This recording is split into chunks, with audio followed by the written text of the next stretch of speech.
Hello, everyone. Welcome to Centuries of Wisdom. In this video, you're going to listen to Earl Nightingale talk about the role of an entrepreneur in society. He also talks about the mental, emotional journey of becoming an entrepreneur, the importance of providing your customer with recognition, stimulation, and security. I got a lot from this video. I believe this will be a very beneficial video for you. If you are an entrepreneur, know an entrepreneur, looking to become an entrepreneur, as well as if you're a manager or provide any type of customer service. One of my favorite quotes from this talk is, "The entrepreneur opportunity is always there for those willing and eager to accept the risk and pay the price."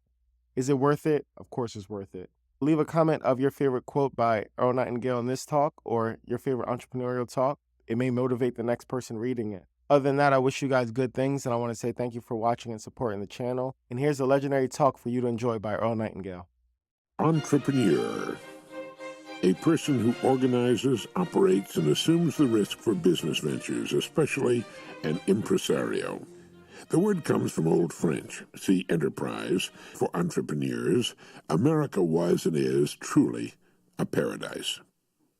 All business activity in the United States and its territories began as entrepreneurial adventure. Trace any corporation back to its beginnings, or the beginnings of its parent corporation, or the beginning of its parent's corporation, as is sometimes the case, and you'll find it began as an idea that would fill or help fill a need or desire on the part of human beings who would become customers. We look today at a complex multinational organization like IBM and forget that the company began in the mind of a single human being. Anyone who starts or causes to be started a business venture is an entrepreneur. An impresario is one who does in the world of entertainment what the entrepreneur does in the world of business. Quite often the two are combined, for certain businesses are endlessly entertaining for those deeply connected with them, as well as for their customers. Both need customers without whom they will quickly close their investment down the drain. The entrepreneurial adventure is endlessly attractive to those endowed with entrepreneurial spirits, adventurers in varying degrees, whose visions of the future tend to be hopeful and enthusiastic rather than defeatist. The entrepreneur is the person who says, "I think it'll be a big success." The non-entrepreneur says, "You're going to lose your shirt." A survey taken many years ago of the most successful people in a large American city turned up the fact that most of their ultimate success depended in large measure on the jobs they had lost. Whether they had resigned or been fired wasn't all that important. And under questioning, those very successful people thought about that interesting fact for perhaps the first time and shuddered to think of what their present lives might have been like had they clung to one of those early jobs which, at the time, seemed so important to them and their families. Now, they're not all entrepreneurs, of course, but they were people with faith in themselves and their ideas, which is the mark of success, wherever it's found. During those important steps in their careers, they were no doubt warned by well-meaning relatives and friends to hang on to that job they had held and lectured on the dark and dismal pitfalls of adventuring off on something as ephemeral and evanescent as an idea.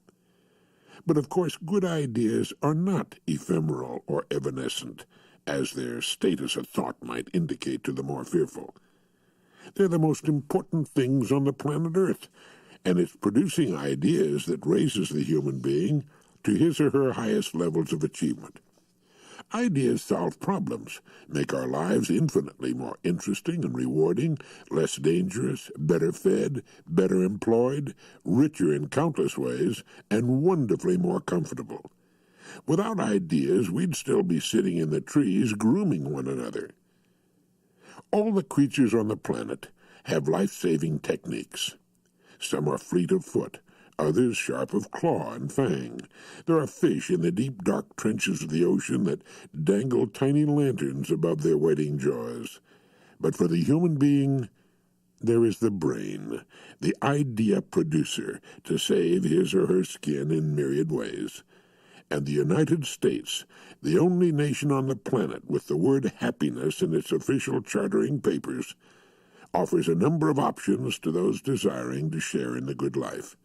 One of those options is the right to go into business with little more than an idea and the determination to succeed.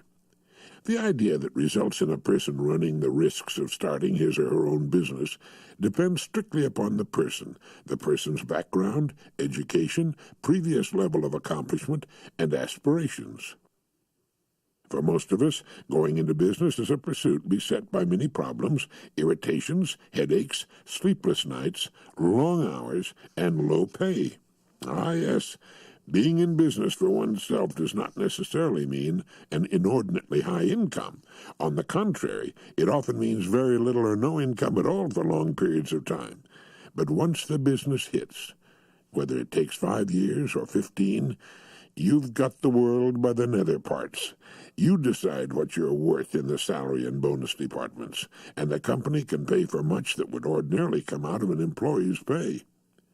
On becoming truly successful, it usually takes longer than we realize when we begin. Like the decision to have a child, we seldom take into consideration the length and arduous nature of the contract. But if our idea is sound, and if we are sound, and if we fully understand the concept of service and the importance of working capital and constant upgrading of our product or service, and if we have the perseverance of Columbus, we'll wake up some fine morning to find ourselves one of the competent ones of our generation. We've achieved a kind of independence never known or perhaps understood by the employee, no matter how high he or she may travel in the hushed corridors of executive country. America's top executives working for large multinational corporations usually earn more in salary and perks, stock options and bonuses than the great majority of entrepreneurs. But the entrepreneur has something else. He has control. And once the business is truly successful, which means it's probably in a state of happy expansion, he or she can hire the best executives to run things while he or she takes a few months' rest in Hawaii or Gstad or plays golf in Nairobi and does a bit of deep-sea fishing in the Seychelles. You say it might take 15 years for that kind of success? Yes, I do. But how long would it take you if you worked for Beatrice Foods or Chrysler? 15 or 20 years, I suppose, if ever. Right. And the 15 years aren't all pain, suffering, and sleepless nights. There's a lot of joy in there, too. There's the joy of seeing your own ideas in action and of watching your own ideas and efforts win against the competition. There's the joy of watching the money pour in along with the orders. There's a sort of kindly vindication in that. I resigned from CBS and station WBBM in Chicago in March of 1950. My friends at WBBM told me repeatedly what an idiot I was. I had reached the top. I went to work in the beautifully paneled, brass-trimmed elevators of the world-famous Wrigley Building in Chicago. I rubbed shoulders with the rich and famous, and I earned top dollar in my profession. Thousands, no millions, listened while I read the news or read the latest Jell-O commercial. Man, I was on top of the heap. I had it made, and I was only 28 years old. It does little good to remonstrate with an entrepreneur. Christopher Columbus, brilliant navigator that he was, could have spent his life in peace, navigating up and down the coastal waters of Europe and remaining within the known boundaries of the period's world maps. But at the edges of the known waters there appeared the terrifying legend, "Here there be dragons," and it was there that Columbus desired to sail, and it's there that every entrepreneur desires to sail. It's interesting to note that on the maps beyond the known world there was never a legend reading, "Here there be unlimited opportunity for exploration. No doubt much gold and silver and precious gems and strange human creatures living beyond these boundaries, waiting for discoveries and development for the daring and intrepid sailor." Even though it had always been that way before, no one ever suggested that it might also be that way in still undiscovered areas. It's the natural proclivity of cartographers and advice-givers to look upon the unknown as bad, for they, like children going into a darkened basement alone, feel that the dark and the unknown must hold strange and fearful creatures unimaginable in the known and lighted world. They cannot think otherwise. It's their nature. Yet at the time of Columbus, not a single live dragon had ever been seen upon the planet Earth by anyone. Dragons were, in fact, fairy tale creatures, yet they always inhabited the uncharted regions of the world. It said so right on the maps. So when you get an idea that you think will result in an excellent business of your own, and it needn't be a new idea by any means, keep it to yourself and your secret notepad for a period of time while you simmer it on the rotisserie of your mind's consciousness and unconsciousness. Let it turn while you view it from every angle. Look at it from the standpoint of the worst possible scenario. If it's a good, sound idea, it should survive even the worst times, as good businesses do. Incidentally, there are recession-free businesses, and many businesses that do better in recessions than in good times. It was during the very worst years of the Great Depression that the American film industry really got it together. There were those delightful taffy merchants in uniform and wearing white cotton gloves in front of the better Los Angeles theaters. What wonderful hard taffy that was, and what opulent, magnificent palaces were the motion picture theaters of that time. For the American poor, they took the place of the great Gothic cathedrals of the Middle Ages. All of that and free dishes to boot, and the Saturday morning matinees. God, what cliffhangers. Remember Harold Lloyd on the face of that great clock? All for a dime, although older folks had to pay 15 cents. And there was Wrigley's Chewing Gum, which got its start as a premium in boxes of soap, and miniature golf, and Monopoly, and radio. What a time for the entrepreneur, and it was the very time, despite the worst doldrums the nation had ever experienced from a fiscal standpoint, that saw the beginnings of thousands of companies that are today among the giants of the world. And there were many, despite the opportunities, despite the options, that failed never to appear again. All those auto companies, for example. We had a Pierce Arrow at one time, and a Rio Flying Cloud, all now in the big garage in the sky. So what's your bag? Unfortunately, the decision to become an entrepreneur, like the decision to marry, does not at the same time confer upon the person making the decision a burst of improvement in the intelligence department. The person who has spent his or her life up to the time of decision in the assiduous avoidance of useful information will discover the same difficulty in further success that he or she has no doubt met in the past. Entrepreneurial activity is not an escape from discipline. It is, in fact, the exact opposite. If you're a creative genius with little affection or aptitude for keeping books, for example, make sure you have a partner you both trust and know to be competent in the areas of your incompetence, or be able to contract for such services, the very best you can find, incidentally, and make the daily examination of the books a part of your regimen, no matter how dull or uninteresting you may find it. Ignorance is, unfortunately, no excuse for failure. You can learn to read a financial statement and assess your accounts receivable, even if your hair grows to your shoulders. I commented at the beginning of this section that for entrepreneurs, America has always been a paradise. To thousands of worried, harried, struggling entrepreneurs, the word paradise will no doubt bring a wry smile or perhaps an earthy expletive commonly heard on the docks. For thousands of once hopeful companies, Chapter 11 seems like the only way out. Reorganization for the benefit of creditors, and not much benefit at that. You've got to be a foreign country in the American defense perimeter to be guaranteed any kind of security.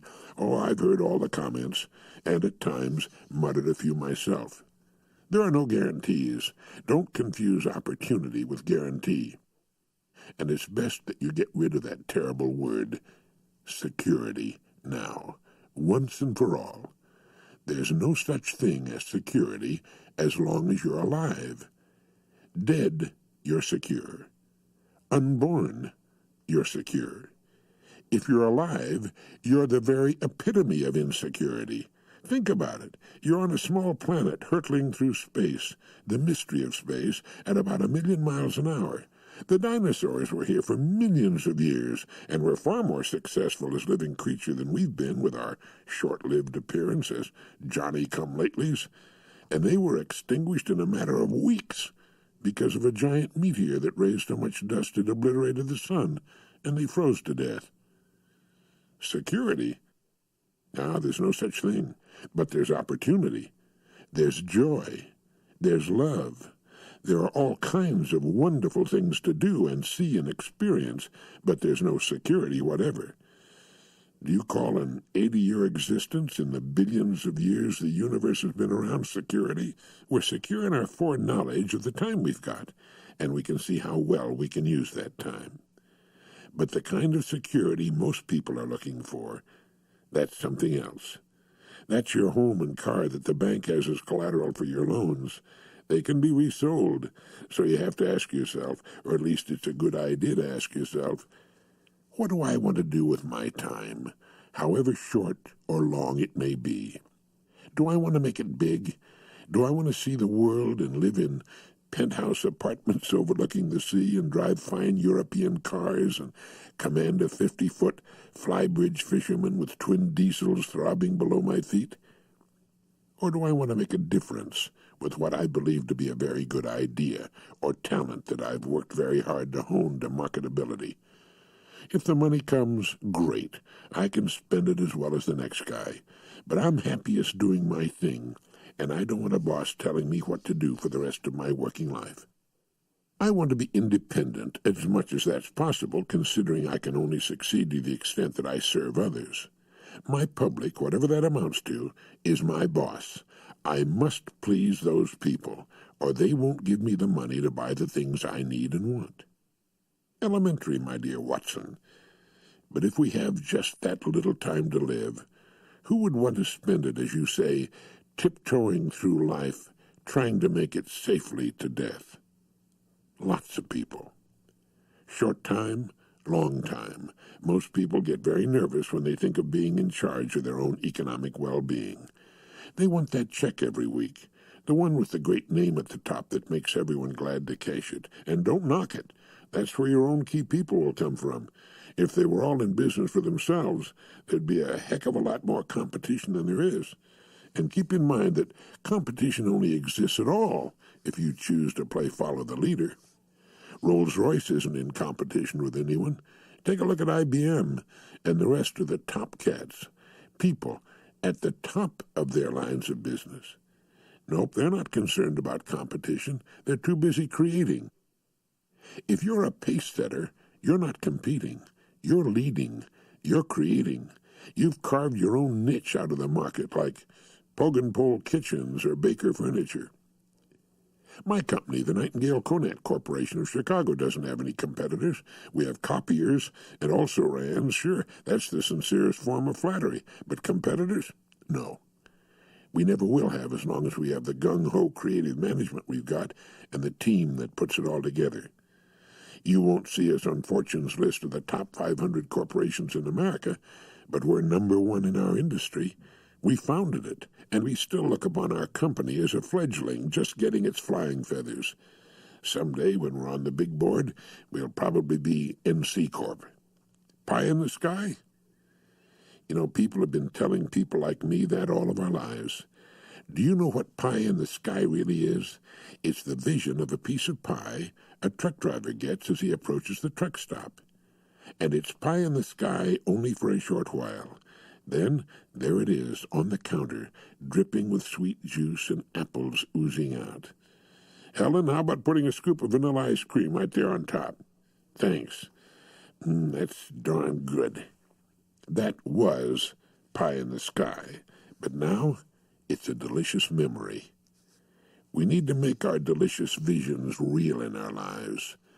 That most of us downscale our visions into the easy-to-accomplish variety is a fact of life. Most of the time, we're not even aware that the process of getting a strong vision and then making it come true is an operation, and seldom give much thought, if any at all, to the fact that if the process will work for a piece of apple pie, maybe it'll work for anything. The great majority of entrepreneurs make the same mistake of unconsciously playing follow the leader when they go into business that most people make just living their daily lives. There's an unspoken, unmentioned, perhaps unthought about assumption that whatever people in great numbers are doing must be the right thing to do. Why? The great majority of people do not achieve unusual success. Why would we expect that getting in the same line with them in any endeavor would result in any sort of remarkable success? It's that we tend not to think about it. If all the motels look like that, or at least most of them, I guess it's okay to build mine to look like that. If all the other hardware stores I've seen look like that one over there, and I want to go into the hardware business, I guess it's okay to make my store look like that also. Or drugstore, or beauty salon, or real estate office, or barber shop, or grocery store, or supermarket, or electronics store. By looking, that is to say, by appearing to be no different from all the other people in that line of business, I can see to it that I'm competing with all the others who, of course, have a head start on me. That's why the fast food chains, McDonald's, Burger King, Wendy's, and the rest have been successful. Nobody in the small towns and neighborhoods in which they're located had the brains or creative talent to start an independent operation as fetching and efficient. I know that because I drove my car from Southwest Florida all the way to Carmel, California without seeing a single independent fast food operation with a sign reading, "If we can't serve you better, more delicious food than the big fast food chains, we'll pick up your check." Hey, don't try to buck the big boys, goes the myth, and myth it is. The fact is that a local, well-managed operation can beat a national chain operation hands down every time. And local can grow to regional, and it can still whip the pants off the national operation. It can be built into a fine, very substantial business and then sold for a ton of money, or gradually expanded into a national organization. I can remember when people were saying, "Hey, wait a minute, you're not going to compete against Hilton Hotels, are you?" Well, dozens have, and most of them are waxing fat and prosperous. The point I'm making here is that you don't have to pioneer a brand new industry the way my partner Lloyd Conant and I did in electronic audio publishing, or the way our good friends Wallace Johnson and Kemmons Wilson did with Holiday Inns, bless their hearts. Do you remember what the so-called auto courts were like before Holiday Inns came along to clean up the act? If you weren't bitten by a poisonous snake, you'd come away with body lice, or worse. Holiday Inns did for the traveler, especially the traveling family, what Louis Pasteur did for milk and foods. When Cervantes wrote that the journey is better than the inn, he wasn't just speaking philosophically. You could be, and frequently were in the inns of old, robbed, if not actually killed, and all your possessions liberated. But Holiday Inns are now undergoing another metamorphosis in the big cities. Those glass skyscrapers bearing the Holiday Inn signs are a far cry from the first places established on the outskirts of Memphis, but they're still hard to beat in the hospitality business. My wife Diana and her sister Vannie stayed in a Holiday Inn hotel in downtown San Francisco recently, while I received a new shoulder joint at Presbyterian Hospital. They loved it. The people there couldn't do enough for them. And as the Holiday Inn people know, it's people that make the difference, not just steel and glass and $5 million lobbies. You don't have to pioneer a new industry if you don't want to, although there's fun and profit in that if you can stay the distance. Instead, you can go into an old, well-established business and just do it a bit better in a more interesting way. And that applies to any business. There isn't one that's being done as well as it could be. The best ad still has to be written, although there are some mighty good ones out there. It's all a matter of how hard you want to work, for how long, and how creatively. I don't know how many American entrepreneurs could be called wonderfully successful, or even what percentage. It's a small percentage, I'm sure. Most of them, as I said, are still playing copycat with each other. They join associations and attend conventions and conferences to find out what the more successful among them are doing, but it's still largely a game of playing copycat. Here and there, the creative independent makes it big. One time I was having breakfast at a small village cafe in Punta Gorda, Florida. That's a delightful small town on the southwest coast of Florida, about 50 miles south of Sarasota, 20 miles or so north of Fort Myers. It's an old town in which you can still hear the crackers crunching on the still nights. There are lots of old homes, many with tin corrugated roofs and brick streets. It wasn't much of a cafe, exactly like a zillion others throughout the South, but on this particular morning the owner asked if he could sit with me with a cup of coffee. He said, "Could you tell me what I could do to increase my breakfast business?" And since I'd seen his menu and had a good look at his clientele, I said, "Yes, I can tell you how to substantially increase your breakfast business. Start serving country ham with eggs, grits, and big homemade baking powder buttermilk biscuits and red-eye gravy." He looked at me silently, his eyes in their perpetual squint through the cigarette smoke. And then he said, "Oh, my cook would never stand for that. She'd never agree to it in 1,000 years. So I said, "Well, if your cook's in charge of this place, why are you asking me what you could do to improve your breakfast business?" He smiled and shook his head, went back to his cash register, mumbling, "Nope, she'd never agree to that in 100 years. Well, I'd never seen his cook. Whoever she was, she had him buffaloed and apparently decided what would and wouldn't be served in the place. He never asked my advice again. He's still there, eking out a living. But because I liked living there for a while, and because there was no decent place to eat, I got my friend Don Donaldson to join me on a venture which eventually built a fine restaurant on what had been an old, ruined, tumble-down pier which we restored. And the restaurant's still there today, a 4-star restaurant now, serving wonderful meals in a beautiful setting with a marina and a view of Charlotte Harbor that's second to none in the state of Florida. In case you're ever in the neighborhood, drop in for a delicious lunch or dinner. Ride the only glass-walled elevator in southwest Florida up to Earl Nightingale's restaurant. I think you'll like it. And while you dine, you can watch the yachts coming and going and perhaps a porpoise or two. The sunsets will bring tears to your eyes. There's an organization in Hurst, Texas, that's a part of the Dallas-Fort Worth Metroplex, named the National Association for the Self-Employed. They've told me that there are about 12 million self-employed people in the United States. Are self-employed people entrepreneurs? Not necessarily. If the definition of an entrepreneur is a person who organizes, operates, and assumes the risk for business ventures, the many thousands of physicians, dentists, CPAs, and attorneys are not entrepreneurs. Some of them are, but most are not. They're simply self-employed professionals in business to practice their specialty. Some are wonderfully successful. Most earn a pretty good living, and some have a hard time. For the purposes of the NASE, a self-employed person is one who has 5 or fewer employees, as a doctor might or a small attorney's office. It also includes people in real estate, financial planners, insurance people, and the keepers of small shops, barber, hairstylists, all the rest. Shopkeepers are entrepreneurs, whether they act the part or not. There's a story about a well-known shopkeeper in the Bronx who was struck by a car one day and knocked down. The police officer for the area, who knew and liked the man very much, rushed to his aid. He put his own coat over the man's prostrate form and asked, "Mr. Steinberg, are you comfortable?" And Mr. Steinberg gave the question little thought and replied, "No, I'm not comfortable, but I make a good living." Well, I think Mr. Steinberg typifies the American shopkeeper. Quite often the shop is much more than a place in which one finds his good living. It's often a place where one finds his very being, where he spends the day chatting with old friends and neighbors as he serves their needs, where he can complain about the weather and the dismal plight of the Mets, or the Kansas City Royals, or the San Francisco Giants.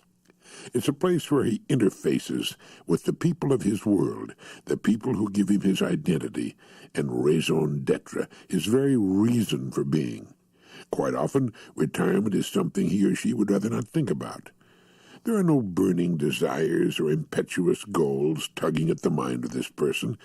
He or she makes a good living, pays taxes on whatever share of the income he or she feels is fair, votes in the local and national elections, and tries to stay healthy. And there's nothing wrong with that, nothing at all. Delicatessen, convenience store, cards and notions, stationery, and a few office supplies, whatever the business, it works, and it's an option for us all. Such businesses come up for sale regularly in cities and towns across the country as their owners die or are forced by ill health or infirmity or whatever reason to sell out. They're well established, sufficiently profitable for a family to earn a satisfactory living. It's a matter, as it is with most people, of fitting the living standard to the income.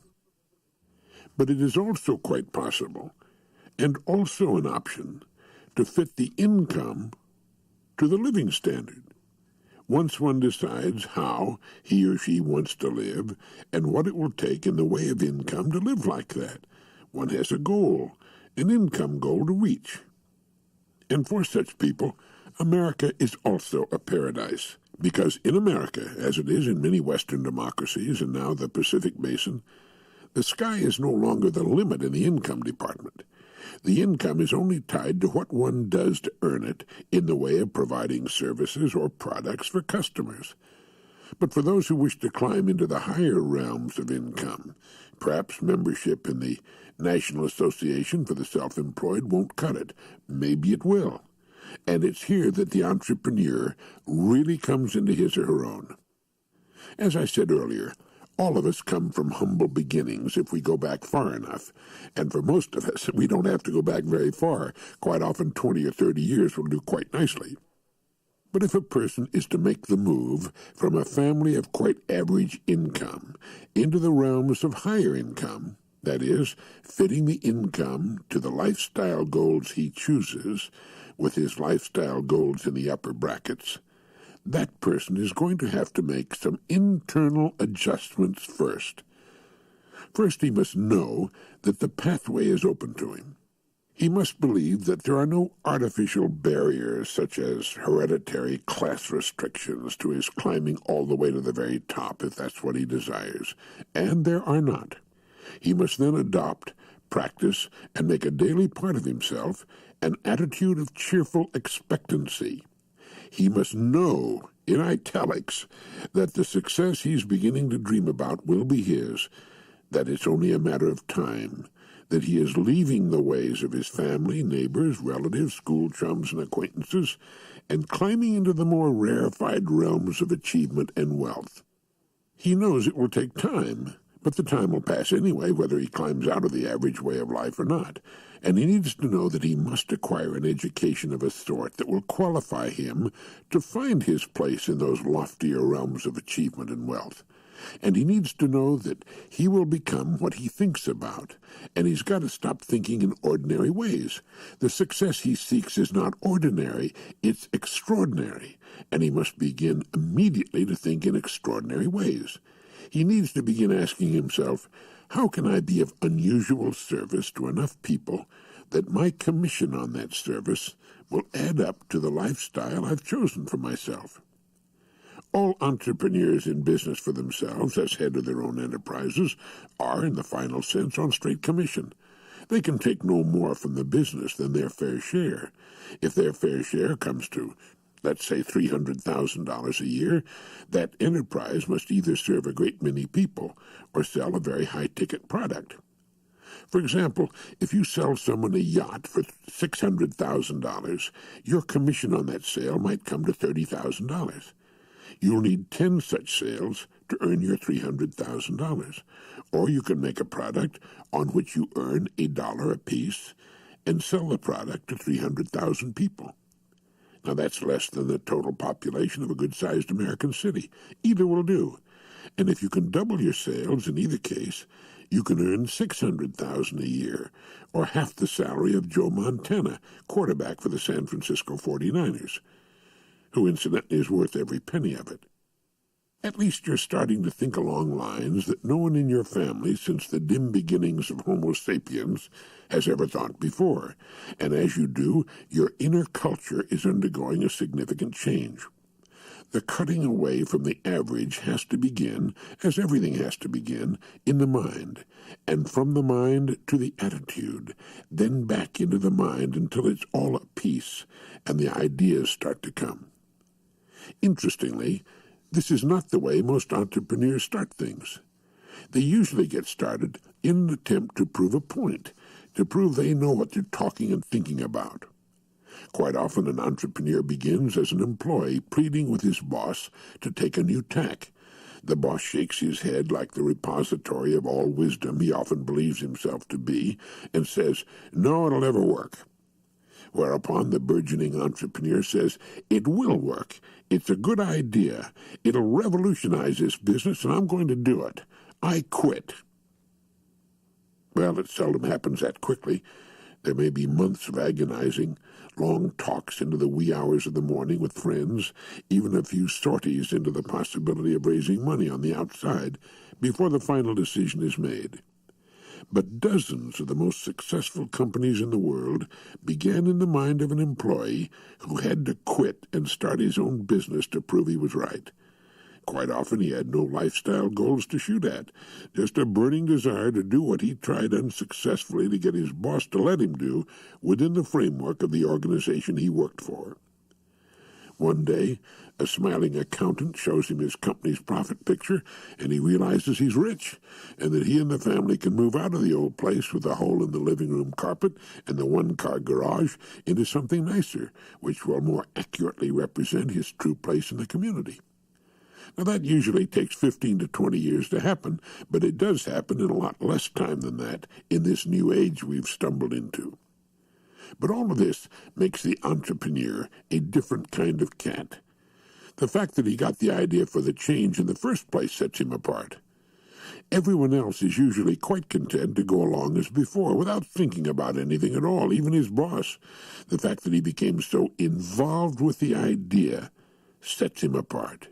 He's a person with the courage of his convictions, to use an overworn cliché. He believes so firmly that he's right, he's willing to stake his job security on the idea and go it alone. Now, that makes him quite different. And if he had been employed by 3M or some other change-oriented companies, they would have financed his idea within the company, given him the people he needed, and told him to go ahead and make it work. And if it did become all that he thought it would become, he would become as well rewarded within the old organization as he might become as head of his own company on the outside. In that case, he would have become an intrapreneur, and he could go from one success to another, all within the supportive framework of a major multinational corporation. He would have access to millions of dollars worth of equipment, including the latest computers, first-class people, an existing plant, and unlimited financial backing. It all depends on the outfit you're working for to begin with. But if you want to make it on your own in your own organization, and most entrepreneurs do, then you must become a people person, whether you like the idea or not. You have two audiences that must like you and feel you have their interests at heart. One, your customers and prospects, and two, your employees. People make all the difference in the world, and if they're not with you, you go out of business. It's people you're serving, and it's people you depend upon for a part of the money they earn each month. Now, they'll happily share it with you if you give them good service, if they feel important in your place of business or using your product or service. They don't care about the business school numbers.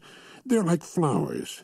They turn their faces and open their wallets and purses to the radiance of people who love and respect them enough to do business their way. People will make you rich or keep you broke, depending on the way you serve them. You should make up your mind at the outset, if you're planning to become a successful entrepreneur, that you're going to make people outside the organization and inside the organization your special concern. People make the difference, and they should teach that at the university business schools. You can't lose money on a customer if you treat him or her the way he or she should be treated. Marshall Field used to receive a lot of kidding because of his policy of allowing merchandise to be returned if not completely satisfactory to the buyer. Women used to pretend to buy expensive fur coats, wear them for an important occasion, then return them for a full credit the following day. But when kidded about such things, Marshall Field used to request that the woman's account be sent up to show to his criticizing friend. Without fail, the woman was a good regular customer who bought many other things on her account. She was a good customer, and if she wanted to borrow a mink coat for an evening, so what? She was still a good customer. It was his treatment of the customer that was largely responsible for Marshall Field's outstanding success. It's the same story at Neiman Marcus, Macy's, I. Magnon's, and the rest. The customer is queen, or king, as the case may be. There's never an excuse on the part of management for a customer being mistreated in any way. It simply shows a lack of training, and the lack of training of employees is one of the greatest problems of American business. Not giving recognition to the customer is the worst offense anyone in business can commit. Recognition is number one on the hierarchy of human wants. Recognition is number one. Stimulation or change is number two, and security is number three. The good business person and every one of his employees, because of their training, can give the customer all three of those. The customer should be recognized, if at all possible, when he or she comes into the place of business. If the customer has to wait in line, special attention should be given to those waiting. Even a glance and the words, "I'll be with you as soon as I can," gives the required recognition. And no customer should ever leave a business, a gas station, convenience store, restaurant, or any other sort of business where other human creatures are involved in any way without special attention being given to thanking the customer. Even a good automated teller at a bank or savings and loan can say thank you, even if it only appears on the monitor screen. Thank you for doing business with us. It's recognition. As to stimulation and change, number two on the human want list, that's another side of good management. The business should never be permitted to settle down into a well-worn groove of sameness. Even little changes can make a big difference. Change is a sign of life, of interest on the part of management. It shows management cares about the business and the customer. And security can be there too. Good service is a kind of security, as is a fine product and a refund policy. The customer needs to be given special care and thanked for sharing his or her hard-earned income with our place of business. Reminding is as important as initial training and regular inspection. It's so easy to fall back into bad habits. Customers should not wait to pay their checks, not a second longer than absolutely necessary. Restaurant customers should never have to sit and wait for their checks to be delivered to the table. Customers are not supposed to be waiters. Don't make them wait. Give them their checks before they're through dining. Greet them with a smile at the cash register and thank them, really thank them, and look at them when they pay their check. It makes them feel important to you, and of course they are important to you. They'll put you out of business if you don't give them the recognition they need. It's all so easy, really. All we have to do is treat customers the way we ourselves like to be treated. Never underestimate the customer. There are no unimportant customers, simply because there are no unimportant people. They want three things in this order. They want recognition more than anything else in the world. Next, they want stimulation or change. And finally, they want security. You can give them all three, and if you're wise, you'll never fail to give them all three. The entrepreneurial opportunity is always there for those of us willing and eager to accept the risks and pay the price. Is it worth it? Of course it's worth it.